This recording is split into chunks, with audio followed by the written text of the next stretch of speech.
फेरि भन्नु अब के भन्ने हेल्दी उनलाई के छ भन्दाखेरि पहिला इनपुट कम इनपुट के कम कार्ब भन्छ के कार्बोहाइड्रेट हुन्छ के भात कम रोटी कम ढिँडो कम चिपचिप गर्ने तरकारी हुन्छ नि चिपचिप लाउने के जस्तो आलु चिपचिप लाउने भयो सक्खरखण्ड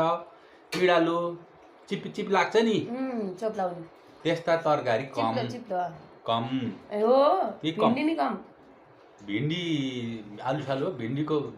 कम होइन होला आलु पनि कम खाने आलु चाहिँ कम आलु सक्खरखण्ड जस्ता यिनी छन् नि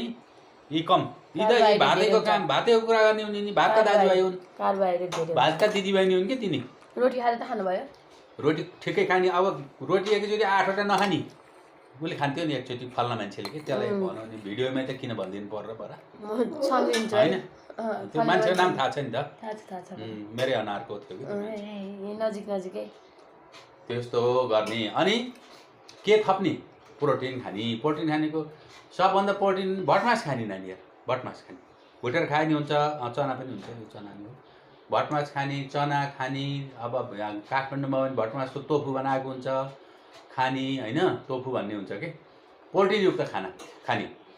अब तैँले अन्डा खान्छ छैन अन्डा खाने एक दुईवटा खाने अन्डा उमालेर अम्लेट जे पनि हुन्छ केही फरक छैन खालि अब फ्याट कम खानलाई उमालेको जाति भयो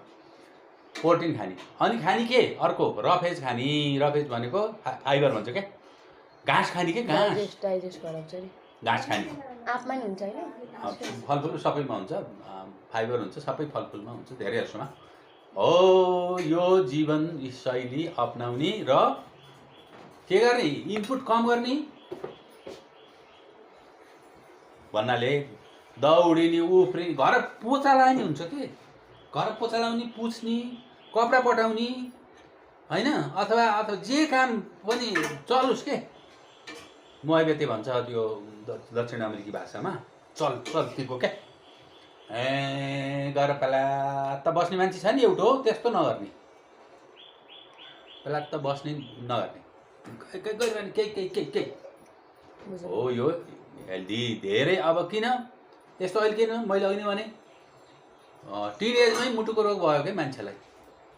किन पहिला गरिबी थियो खान पाउन थिए पहिला खान नपाएर मर्थे मान्छे अहिले धेरै खाएर मर्छन् तथ्य कुरा भन्दा कसैलाई डाँड पनि लाग्छ क्या फेरि